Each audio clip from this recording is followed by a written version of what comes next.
Hare Krishna devotees, please accept my humble obeisances. All glory to Srila Prabhupada. Welcome devotees from Morning Bhagavatam class. This morning we continue with Srimad Bhagavatam, Canto 1, Chapter 16, verse 21. Canto 1, Chapter 16, verse 21. And the chapter is entitled, How Parikshit Received the Age of Kali. We are continuing with a very nice lecture by Srila Prabhupada on January 17, 1974 in Honolulu, Hawaii. Without further delay, we'll start the class, and we request devotees, if you could please share at least one takeaway at the end of the class so that we can learn and benefit from each other's lessons and reflections. Hare Krishna. Arakshamana striya urvibalan Arakshamana striya urvibalan Shochasyato purushadairivatan Shochasyato purushadairivatan Vacham devim brahma kule kukarman Vacham devim brahma kule kukarman Ya brahmanye raja kule kulagriyan Ya brahmanye raja kule kulagriyan Arakshamana striya urvibalan Arakshamana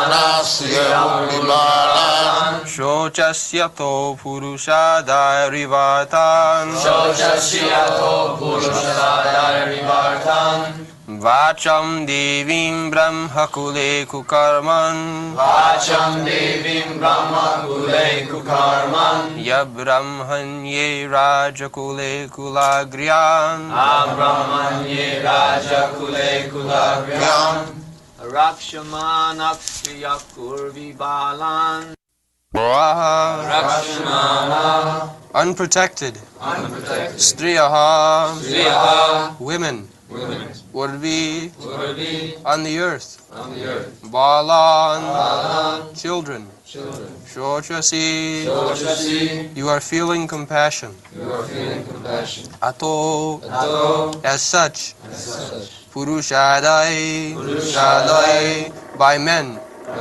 Eva like that. Purushadai by men. Purushadai means Rakshas, the cannibals. So, there has been cannibals. It should be. You can have a notebook whenever there is some discrepancy, you will note the next. Purushadai means by the cannibals. Rakshas.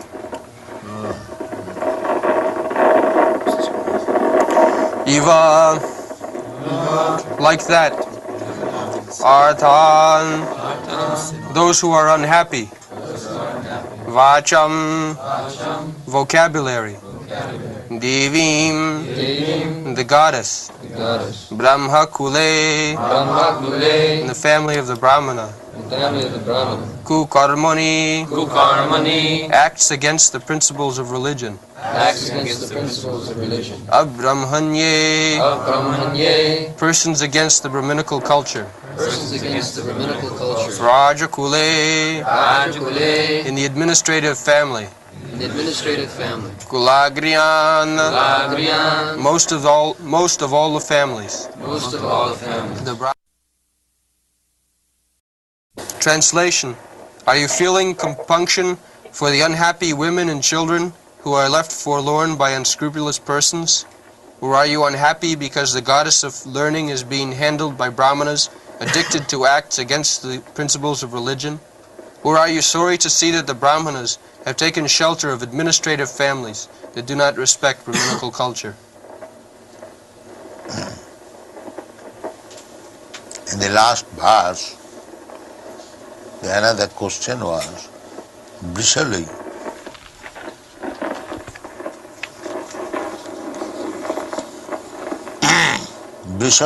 Bhokshamana.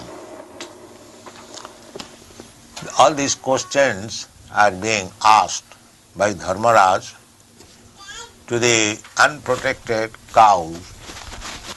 Cow is the representative of earth. So there is one question, Atmanangva Brisali Bhokshamana. The cow is being questioned whether you are afraid of the meat eaters who want to eat you. Brishalai. What is the meaning of brishalai? Unlawful meat eaters. Unlawful meat eaters. Just like at the modern age, everyone is unlawful meat eaters. There is a certain class of men always who are meat eaters, not the higher class. The society is divided into 4 classes. The first class, namely the Brahminical class, second class, the Kshatriya, less important, the third class, the mercantile, less important,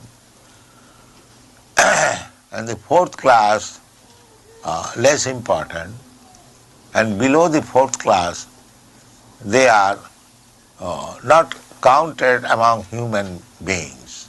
This is the Vedic division. So, the first class means the Brahmanas, Kshatriyas, second class and third class Vaishyas. They did not eat meat. Among the fourth class, fifth class men, they used to eat meat. Fifth class means Chandala, Panchama, fifth class. Chandala, they eat pigs and dogs, dog eaters, pig eaters. Just like even at the present moment, there are different classes of men, and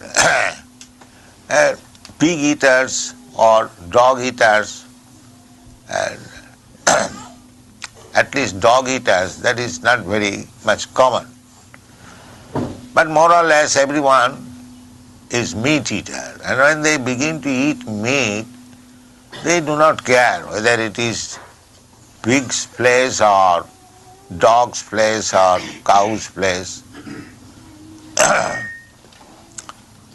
So, generally, the higher class Aryans, they did not eat meat.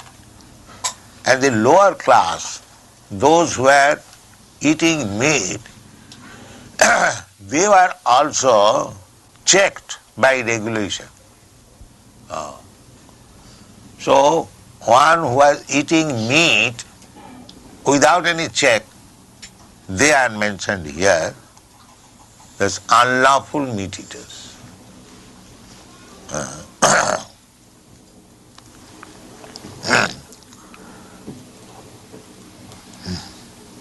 What is that? Unlawful meat eaters? Yes. Brishalai. Brishalai, unlawful meat eaters. Then what kind of lawful meat eaters?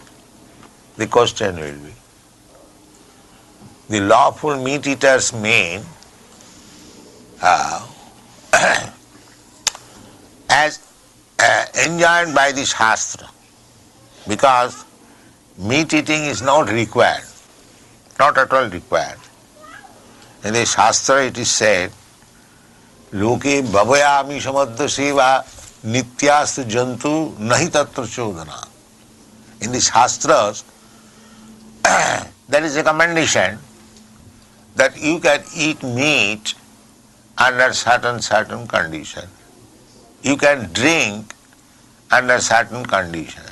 You can marry sex life under certain conditions.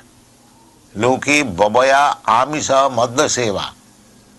Babaya means sex, and amisa means meat eating, and madhya seva, drinking, intoxication. So, Shastra says that everyone, every living entity has got a general tendency for these things. Sex life meat eating and drinking. Then where is the need of shastric injunction? That shastric injunction is there not to encourage them, but to restrict them. The human life, pravittireshan bhutanam nidvittesu mahapal. You have got a tendency for sex life. Take for example, this is your tendency. But if you can check it, that is your success. Not that because you have got tendency, you have to increase it. That is not human civilization.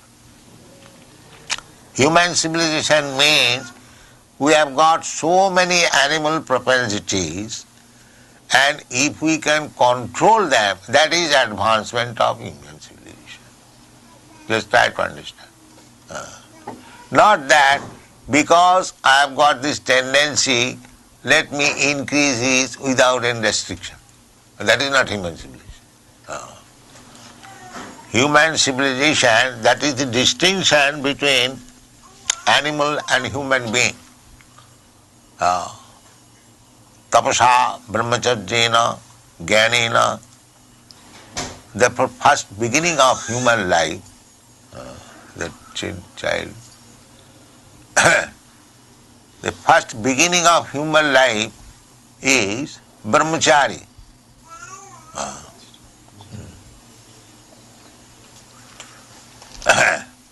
Brahmachari. Brahmachari means to learn how to restrict himself from sense gratification. That is brahmachari life. Student life. Nowadays, in every college, university, the students are allowed to mix, intermingle both sex, what is called co-education. But this is not the process of human civilization. Therefore, at the present moment, where the population is so much degraded, there is no restriction. That is the difference between animal life and human life. In human life is meant for restriction. The more you restrict your material sense gratification, the more you are advanced.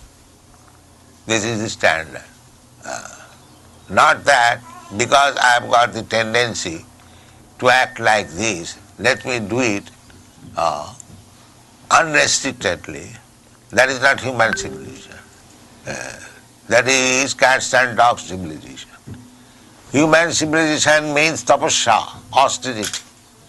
Tapo dibbanga putra kajena suddheta satya. Satya, we have to purify our existence. That is the aim of human life. We have to purify our existence. What is the impurification of existence? The impurification of existence is this birth, death, old age and disease. Janma mrityu jara vyadhi dukkha doshanu darshanam.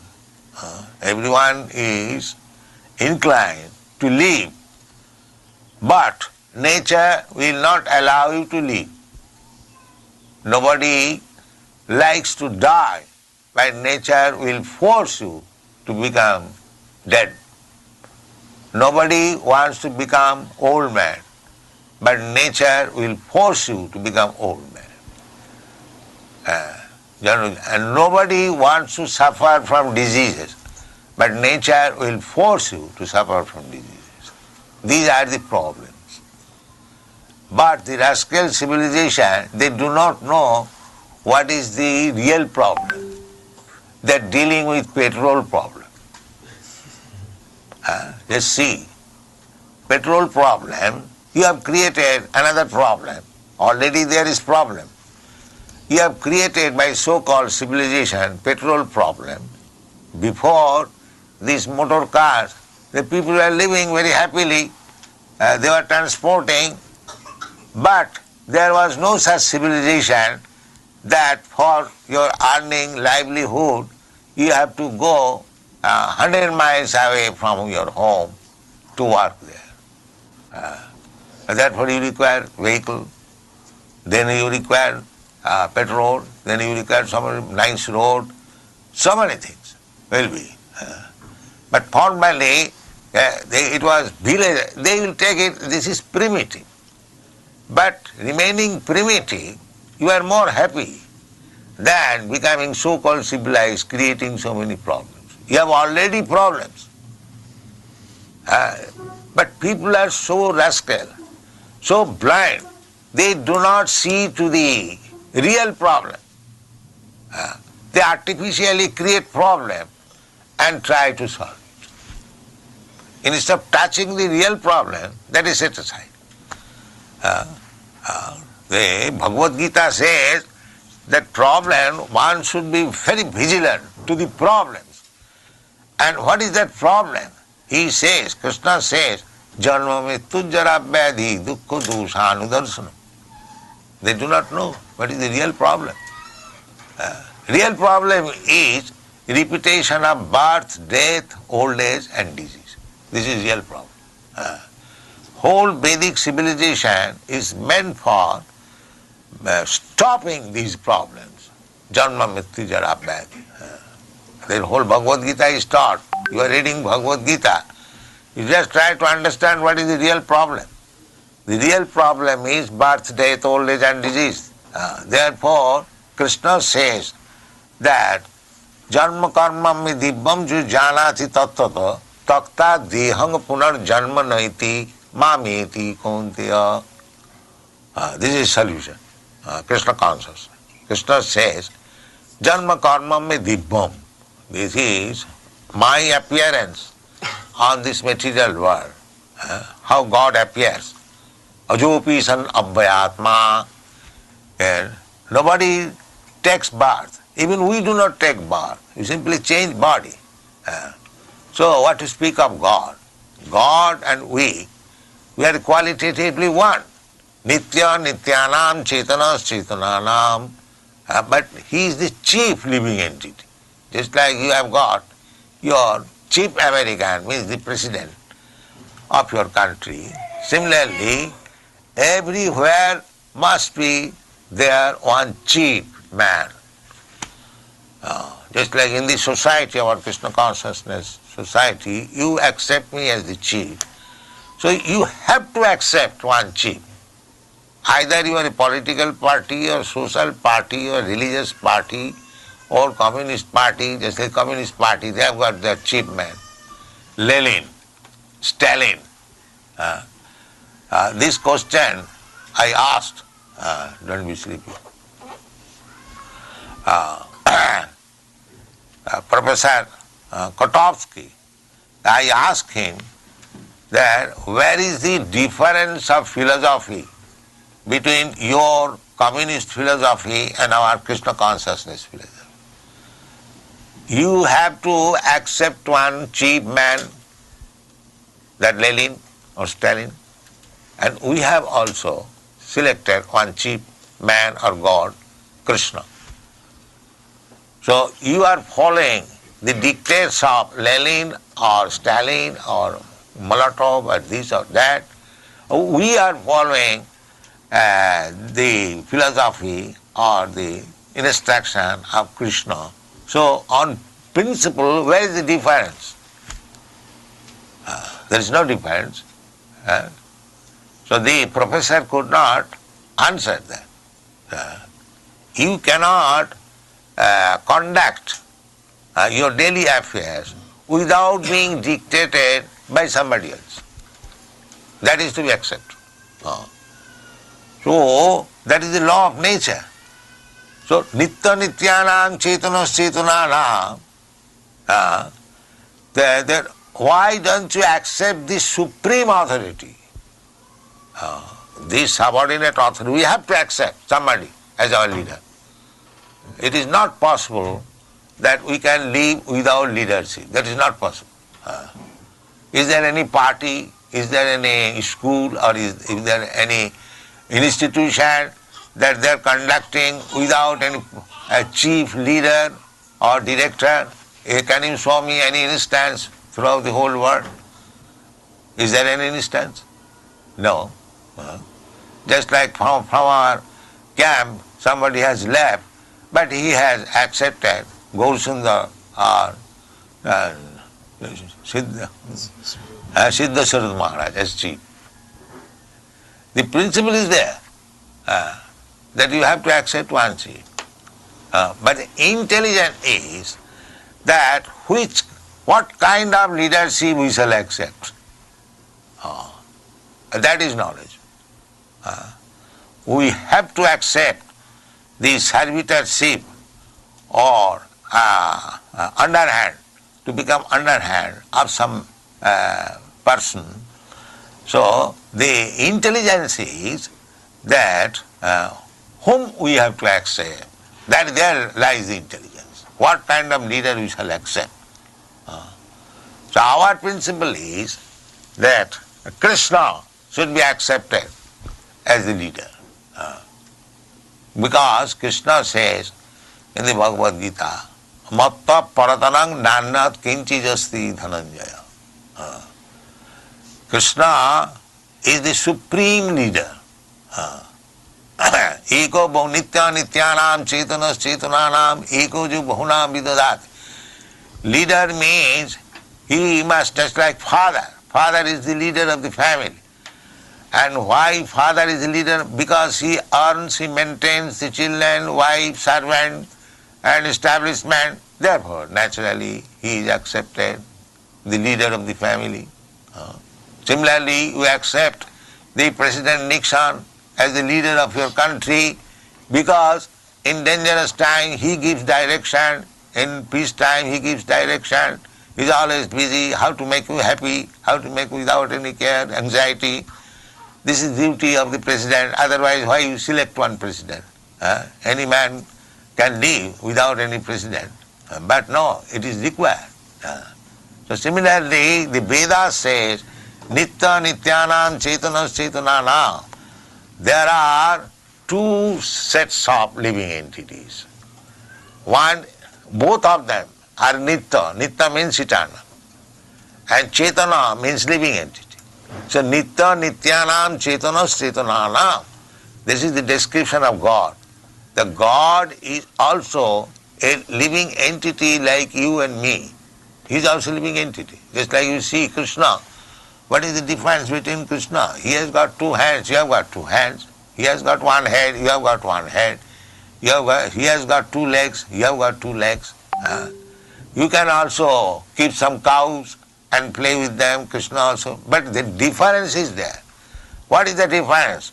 Eko jo bahunam vidadhati kama. That one Krishna, although he is similar in so many ways, with you, similarity. But one difference is that he is maintaining every one of us, and we are being maintained. He is the leader. If Krishna does not supply you food stuff, you cannot have any food stuff. If Krishna does not supply you petrol, then you cannot drive your car. So, eko bahunam ja vidudhatka, whatever necessities of life we have got, we require so many things, that is supplied by eko, that one living entity. That is the difference. We cannot maintain even a small family. Our capacity is so limited. At the present moment especially, in this age, a man does not like to marry because he is unable to maintain even a family, wife and children. He cannot maintain. Even a family consists of 4 or 5 living entities. But God is the whole family. Eko jo bahunam vidadhati. He is supplying food to the elephants. We are so much advanced in civilization that because we cannot take care of a child, therefore we are killing child even within the womb of mother. Abortion. We are so unfit. But God, you see, he is feeding millions of elephants in the Africa. Not only elephants, there are so many. Out of 8,400,000 species of life, there are 8 million species of life non-human beings. That's the majority. There are birds, beasts, reptiles, trees, and so many other living entities. But they have no business, they have no occupation, profession to maintain themselves. So who is maintaining them? Who is it? Ego jo bahunam vidudhati kama. Even within your room, there is a little hole. Sometimes you'll find thousands of ants coming out. Have you not this experience? And who is feeding them? Who is supplying them food? They are living within that hole, millions and hundreds and thousands of ants, but they are also eating, they are also sleeping, they have got their wife, they have got their children, but who is supplying food? So in this way, if you analyze that everything is being maintained by the Supreme Personality of Godhead, that is real understanding of Krishna consciousness. How Krishna is great or God is great. So that is a real civilization of life.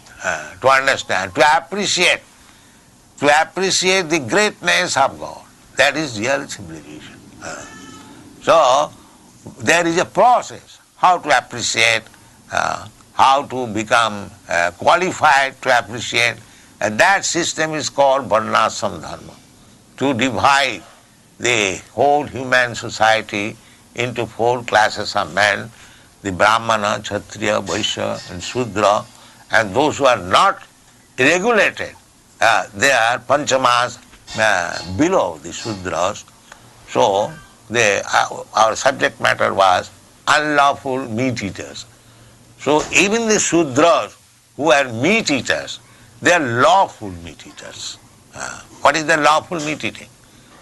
Lawful meat eating is, in any religion, formally, even the Mohammedans or Hindus or the Jews, they used to kill one animal as sacrifice. They used to kill, not in the slaughterhouse. Even up to date, those who are strictly religious followers, suppose the Mohammedans, there in the Quran, the injunction is that you should sacrifice one animal in the mosque.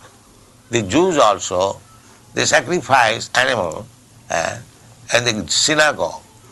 I have read one book, Lord Jesus Christ, when he was a young boy, he was very much shocked when he saw that animal killing is going on in the synagogue. Therefore, he differentiated from the Jews and he started his own religion, Christian religion. Is it not a fact? Am I right? Why he was also Jew?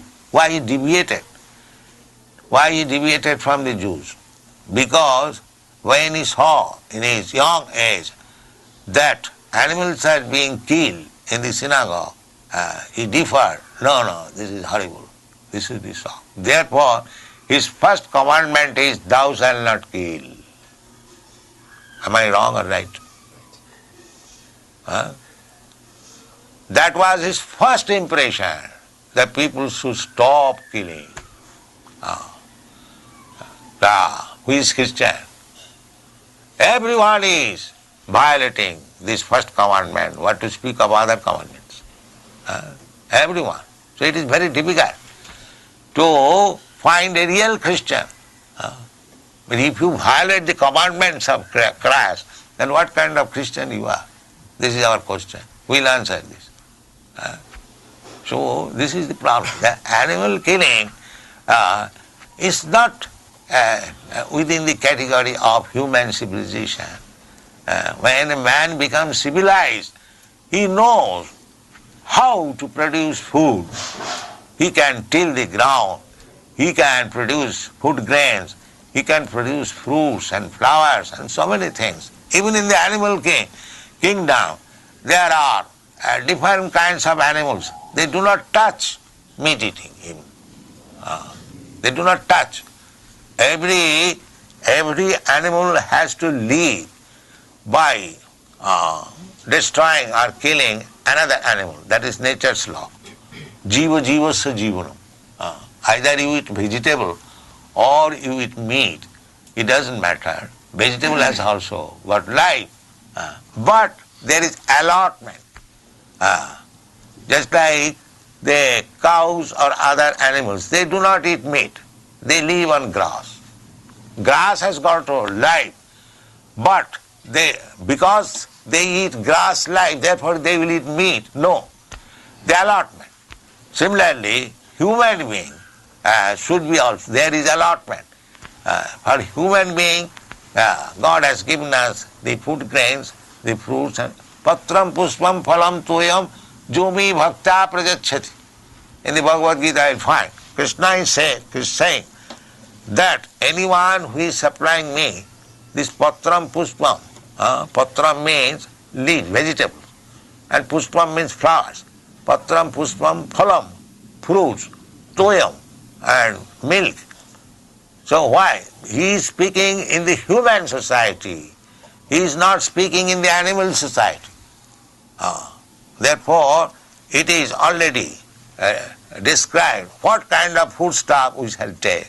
The patram puspam phalam. This is our Krishna consciousness movement. We offer to Krishna the patram puspam, flower, vegetables, grains, milk product, and we take prasadam. This is our movement. So, here it is said that purushadoi ivartyan.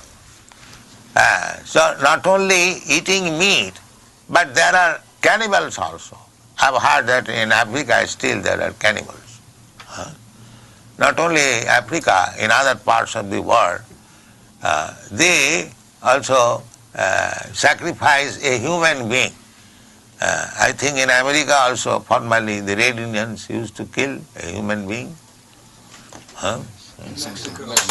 Mexico. So anyway, so they are called cannibals, and in Sanskrit it is called purushadoi. Purushadoi.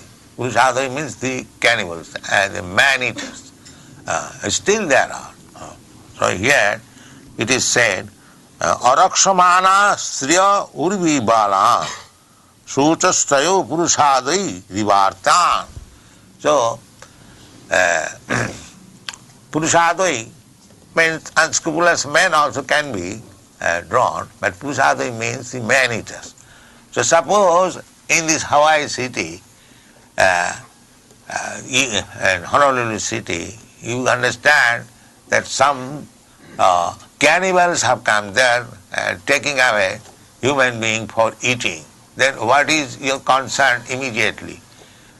Immediately concern will be, if you are actually responsible, then the immediate concern will be Sriya Urbi Bala, to give protection to the weaker section of the population, namely the women and the children. So in other words, it is our first duty to give protection to the women, the weaker section, the women and children. So Dharmaraj is asking Mother Earth, whether you are concerned because you are not at the present moment very much strong or very much able to give protection to the women and the children. This is Vedic civilization. To give protection to the women, to the children, to the Brahmana, to the cow, and to the old man. First duty. First duty is to give protection to the old man, woman, children, cow, and Brahmana. That is question in the next part. Brahma kule kukarma, kukarmani abrahmane rajakule. Brahma kule, the Brahman should be protected, but if there are, even in the Brahman family, who are addicted to these sinful activities, that is also becomes a concern. Similarly, if the royal family or the ruling class of men, they do not respect the Brahminical culture, that is also a subject matter of concern. So in the Vedic civilization, there was no such problem as petrol problem or food problem. No, the problem was whether the civilization was going nicely, whether the human civilization is making progress towards the ultimate goal of life, not to bother with the temporary problems. Temporary problems has been described in the Bhagavad Gita, tang titikasa bharat, matras parashastu kaunteya, matras parashastu sitasna sukhudukkada, agama paina anitya tang titikasa bharat. Anything except this problem, there are problems always. This is a world of problems. So, just like this summer season, that is also a problem. The winter season, that is also a problem. So many people come here in Hawaii because they cannot tolerate too much severe cold in the mainland. They come here. And again, when you come here, when it is too much hot, warm, then we require fan, we require refrigerator, we require so many. So problem is there. So Krishna is saying, my dear Arjuna, problems there will be. This is material world. You cannot avoid problems. But you should tackle with the main problem, not the insignificant or temporary problem. That is the instruction of Bhagavad. The main problem is Janma Mrityu Jara Vyadhi. That is main problem. So our cultivation of knowledge, advancement of civilization, should be on the basis of solving the main problem, Janma Mrityu Jara Vyadhi, not the temporary problem.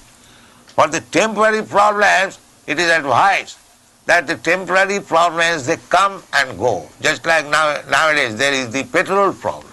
Petrol is there, but because the Arabians are restricting supply, it has become a problem.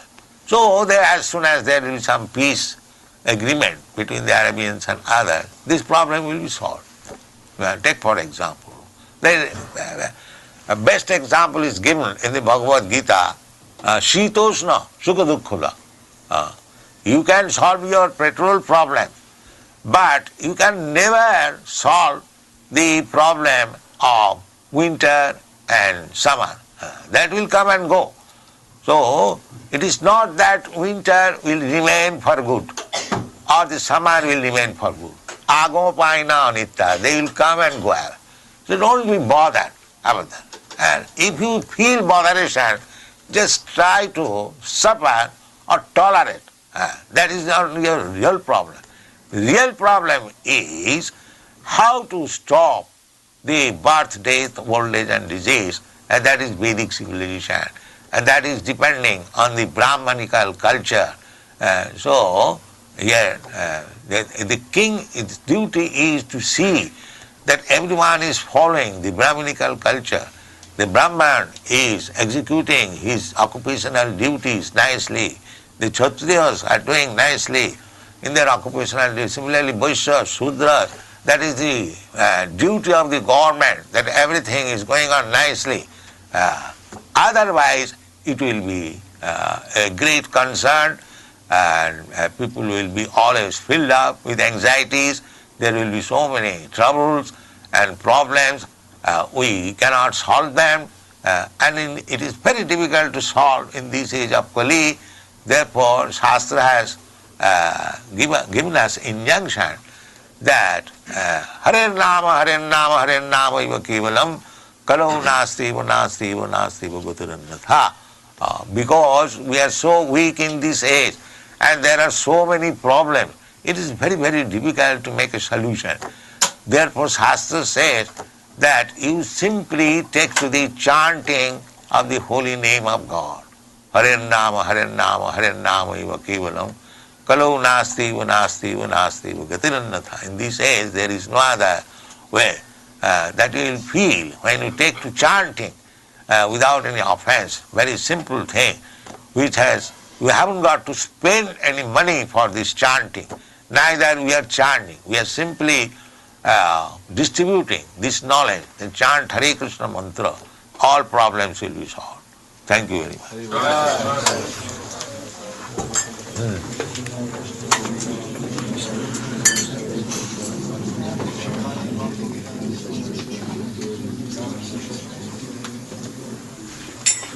Questions, Any questions?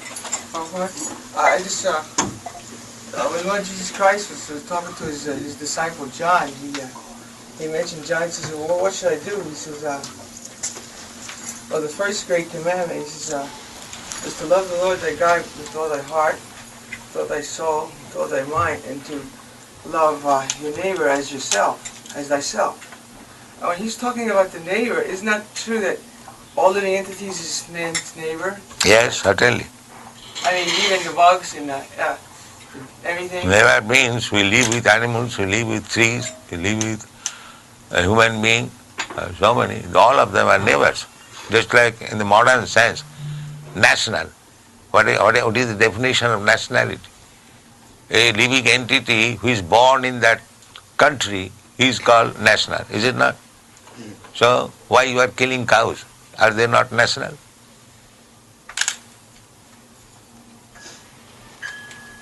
So the human law is imperfect, always. There is partiality always, but in God's law there is no such thing, partiality. Therefore Christ says that you shall love your neighbor. So all living entities is, Yeah. Yes, all living entities. We are taking, according to Vedic civilization, Devarsi Bhutaptu Ninang Pitrina. We are indebted, we are obliged to the Devas, the demigods, just like we are indebted to the sun. Sun, you require so much heat and light, and the sun is supplying you profuse heat and light. Are you not indebted? Do you think or not that we are indebted to the sun? Yes. Are you agreeing or not? Well, I get to think. Yes, you must. If you cannot pay your electric bill, 1 month your electricity will immediately cut off. And you are getting so much light from the sun and you do not pay the bill, then you are becoming indebted. Yes. You have to pay it. If you don't pay, then you will be punished. So we do not know that. Devarsi Bhuta, Aptya. We are taking so much milk from the cows and we are killing instead of giving them protection. So in this way we are simply committing sinful life. How you can expect to become happy? So the only means is to take to Krishna consciousness. Krishna said, Sarvadharman parityajya mamekam saranam bhajo. Aham tva sarva. Because you are habituated to commit sinful life only. So if you want to be saved, then you take to Krishna consciousness. Otherwise, you have to be punished in this life or next life. And you do not know what is your next life because you are all ignorant. But there is a next life. Tatha dehantara prapti dhira sattanamayati. But if you are most sinful, then you are going to become abominable living creatures. Adho gachanti tamasa. You go down. And if you become pious, then you are promoted. But our program is not to become pious, not to become sinful, to become Krishna conscious. That will save us. Prabhupada, Jesus had a relationship with Krishna or God as his father. Yes, Jesus says, I am son of God, and Krishna is God, that's all. Is there a spiritual planet where Krishna plays a part of one's father? Huh? Is there a spiritual planet where Krishna Krishna plays is already father for everyone, either in spiritual or material. Father is father. Does it mean if your father goes somewhere and the relationship changes? You become father, he becomes son. He is always father, either in this apartment or that apartment. So spiritual material world may define atmosphere only. The father is always father, and son is always son. I have a question about the living entity, the spirit soul. If the living entity is in the area of the heart, in the heart, or in the lotus of the heart. What is that? I could not follow. Say it again. If the living entity, the spirit spirit soul, is in the heart, in the area of the heart, or in the lotus of the heart. How is the living entities or the spirit soul situated? So why you are anxious to know so particular? He is in the heart, that's all right. Are you a medical man? No, Then why you are anxious about these details? What do you gain by that? It is in this Shastra it is said, Ishara sarvabhutanam viddesha arjuna tishtati. The heart, in the heart, the supreme person is also there, and the living entity is also there. So much knowledge is sufficient. Still you cannot find out. So we are not so much anxious to know whether in western side of the heart or eastern side of the heart. We do not waste time in that. He is in the heart, that's all. Any more question? What will happen to the souls who have not become Krishna consciousness at the end of Kali Yuga? What does Krishna do with them? He'll suffer. He'll suffer. Anyone who does not, Krishna consciousness means God consciousness. The human life is meant for realizing God. So every religious system is meant for giving education about God. That is the system. Either you take Christian religion or Hindu religion or Muslim religion, the idea is to understand God. So therefore, any religion you take, it doesn't matter. If you understand what is God, and if you know what is your relationship with God, then you are perfect. That is not our life, to become an imposter. You must be a real person. By training, Jasasa Vidimustaja, by training under the teaching of a bona fide spiritual master, the Shastra, then he will automatically, the more you become a sincere, servitor of the spiritual master, the more you become qualified to become a teacher in the future. Otherwise, what is your qualification? You may cheat others, that you are teacher, but you are not actually teacher. You have no lesson, no education. Cheating is another thing. But practically, to become a teacher, just like in a school, a teacher is appointed when the certificate is there that he has passed the MA examination and he has undergone the training, BT, Bachelor of Training. Then he is appointed. Yes, he can be a teacher. And he is a bogus man, and he cannot be accepted as a teacher. So that is going on. All bogus men, they are becoming teacher. Therefore the world condition is so degraded. A cheater is taking the place of teacher. Therefore the whole world is degraded.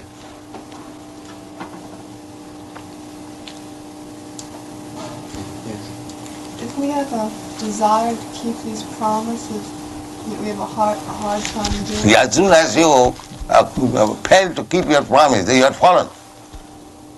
You have to rectify yourself. Immediately you have fallen. Rasatsa vidhimasthija bhartate kamakar. No siddhing. At least you will never get perfection if you fall down. You can cheat others that I am in dress of a devotee. So I am. But what is your character? What is your actual value? That has to be judged. That is called bona fide teacher.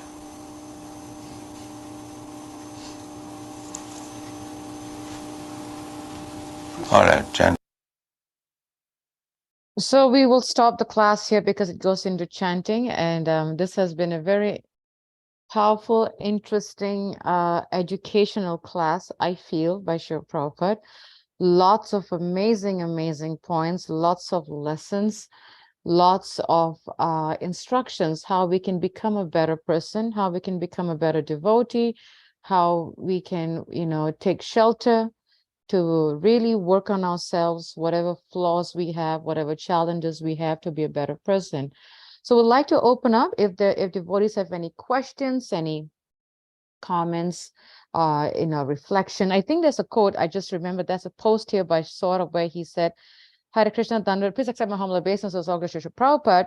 I like the point that we are constantly in the process of creating artificial problems and trying to solve them in the process of creating more problems. That's a very good realization, Saurabh. That's right, because sometimes we are not aware, unfortunately, we're not aware that we are creating artificial problems and trying to solve them, and we spend so much of our time creating the problems and solving them, like we're not aware that we're even creating it. That's the catch-22 right there. But yeah, that's a very nice realization. Thank you for sharing that. Anyone else would like to share something? Yes, Richard, go ahead, please. Yeah, just piggyback on accepting humble obeisance scholarship. Jai. Just to piggyback on what Srila says, very, very, very good realization. This is what science has come to. Kali Yuga science is it's solving this problem. Then in solving this problem, we created another problem. It is on and on and on and on. Everywhere is like that. In practically every field is like that. In practically every field is like that. I was very concerned when I was in graduate school teaching chemistry and knowing that the research we're doing, we were trying to solve some problems. Chemistry sometimes, in the industries that, that they make medicines. So they make medicines for the hospital. They have to make some medicine, try it out. And I've been there. Not the trying out part, but the making of the medicines.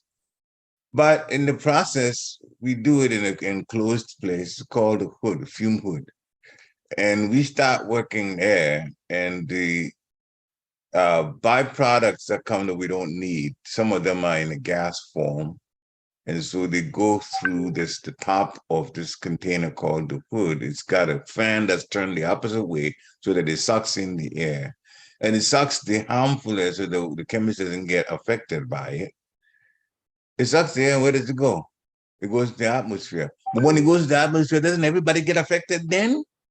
When it goes out into the air? So then we're trying to make medicine, but in the meantime, we're trying to put out something that causes, or we're trying to make medicine, but we are putting out something that causes more problems in the future for everybody. The science is like that. Wherever you turn, it's like that. Even the roads. In summertime, look at what we go through. In the wintertime, the roads are bad, there's snow, and we have to, people try to do their best to stay home, and those who have to go out, they try to deal with the snow, and people try to take the snow off. Sri Papa said that's a temporary problem because it comes and it will go away. And then, so the summer comes, and what happens? We have other problems because they have to fix the road. And they have been using the same type of material in the road that by the summertime, it goes bad. And now we have to deal with roads being shut down and lanes being taken off. And we have to try to adjust to fewer lanes, sometimes one lane, because they are preparing this other lane. Or sometimes they do it in the middle of the night, as if cars don't drive in the middle of the night. It's just on and on and on and on and on. So we're trying to solve problems, but in the meantime, we create other problems. Everywhere you turn, it's like that. You get sick, they give you medicine, but the medicine has a harmful side effect. So you have to deal with the harmful side effect, go through another thing to deal with that too. Chanamali Swami, I'll make this one point. Chanamali Swami made the point that now the statistics says that the third in the line of the things that kill people in these advanced countries are medicines that are supposed to heal people, but they're harmful side effects. The harmful side effect of it is what's killing people. And it's the third killer now. We are in a lot of trouble. Hare Krishna. Thank you for sharing that. Yeah, and yeah, that's a very strong, powerful realization by Saurabh. I have to say that was a very, very good point. One of my point that I really like from Srila Prabhupada's takeaway is, where he really clearly differentiated temporary problem and main problem. Temporary problem is the happiness and distress. One day good, next day bad, one day good, the next day bad. It comes and goes, comes and goes, comes and goes, kind of a thing. But then he clearly mentioned the main problem is how we can get out of this material world from the repeated cycle of, birth, death, old age, and disease, which is Vedic civilization. So I was really appreciating how Srila Prabhupada clearly differentiated temporary problem and main problem. So that it's so clear, and then he said, don't worry about that. The temporary problem, one day, he used the word patrol, no patrol, next day the patrol will come once they make a peace agreement, it's just temporary. And I was really appreciating that, because sometimes, we tend to get so caught up in the temporary problems that we create a problem from the temporary, and it becomes such a mind meditation. It affects our consciousness, affects our functioning of our daily lives, and so on and so forth. So that was to me, that was very nice point. And of course, the other point that I was really cracking up when Srila Prabhupada was answering one of his disciples' question about where is the soul located in the heart, and how he was saying, we don't care whether it's in the western side of the heart, the eastern side, it's in the heart, that's it. And Prabhupada was saying that sometimes, and I think from that takeaway, from that point that Srila Prabhupada, my takeaway was sometimes we try to overanalyze, the Shastra to the point where it's probably just, why are we so worried, kind of a thing. It's clearly said, why do you want to dissect each alphabet, kind of a thing. So I was really appreciating that point also.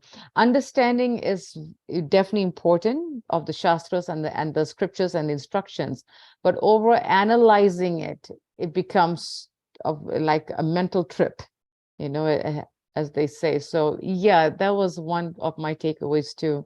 How important it is to really, when we read or we receive an instruction, or we, Shastra or whatever it is, that we learn to understand it as opposed to trying to dissect it and overanalyze it, and it just goes like a mental trip. And I was really meditating on that, reflecting on that point by Srila Prabhupada.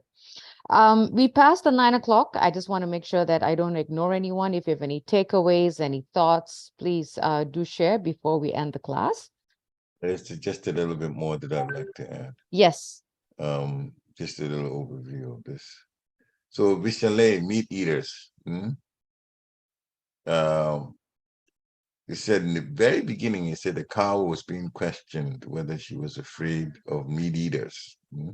Then she went into the Varnas, Brahman, Kshatriya, Vaishya, Shudras, and then below Shudras, that class is not counted according to Vedic injunctions, even among human beings, because they have animal consciousness. Unlawful meat eaters. Shudras could eat meat if they wanted to, but they had to offer it. They don't go to the slaughterhouses that kill animals indiscriminately like that. It was done in the temples. But then he mentioned Jesus. Jesus didn't even appreciate that. He didn't like that. So then he started a different religion. This is how Srila Prabhupada put it. With the rules that one is not supposed to kill. It includes the animals also. So he said, human life is meant for restrictions in order to purify our existence. Nature would force us to die, to get old, to get sick, like that. But now we are putting ourselves through so many problems. Formerly, people did not have to travel long distances to work. So modern life has created problems, and then we try to solve it. That we talked about already. Vedic injunction is meant to stop birth, death, disease, and old age. Then he made a comparison of people living without, we can't live, it's not possible to live without a leader. And Krishna consciousness, we accept Krishna as our leader. And he looks like us, but he has, he is in one position that we all don't have. God maintains all living entities. 8 million out of the 8,400,000 are not even employed, the animals and down, but God takes care of all of them. And even though they are the majority compared to the 400,000 human type, God takes care of all of them. So we have so much that we owe to the Lord. We have so much. And when he made the analogy about having, we get energy from the sun, but we don't pay, the sun. We owe the sun, because say he gave an analogy of electricity. If you have electricity in your house, you have to pay the electric bill. If you don't pay the electric bill, the electricity will be shut off. But we get the sun all the time, and do we pay the sun? So we owe the demigods. But how we satisfy in Krishna consciousness is to chant the Hare Krishna Maha Mantra, live a spiritual life, and that spiritual life, especially the one that we have here, the Vedic lifestyle involving the chanting of the holy name, that satisfies Krishna, and Krishna is the one that empowered the demigods. Therefore, if we chant the holy name of Krishna, Krishna is satisfied, Guru is satisfied, the demigods are also satisfied. And that's how we pay. That's how we pay to satisfy in this age. Hare Krishna. Yeah, that's also a very nice point that your Papa made of being indebted. We have to always be grateful. I think that goes back to the point of having an attitude of gratitude. How we have to be grateful, how we have to be, indebted, and how we have to be thankful for what we have and not take it for granted. And I think when we lack the attitude of gratitude, then a lot of judgments come, and a lot of negative stuff, envy and all that start to creep in. But then we become controllers and so on and so forth, and it's a whole list that leads from lack of attitude for gratitude. So thank you for bringing that up. Thank you. We want to thank the devotees for joining, and we thank you all for participating and sharing your thoughts. And I hope all of you benefited and learned at least a lesson or two from Srila Prabhupada's lecture today. And we look forward to seeing you all tomorrow morning. Tomorrow morning will be the follow-up, the next verse of the chapter that we are in, how Parikshit received the age of Kali. Until then, Vancha Kraptubhyascha Kripasindhubevacha Patitanam Pavanebhyo Vaishnavebhyo Namo Namaha. Srila Prabhupada ki jai. Have a wonderful day. Hari Hari Bol. Hare Krishna.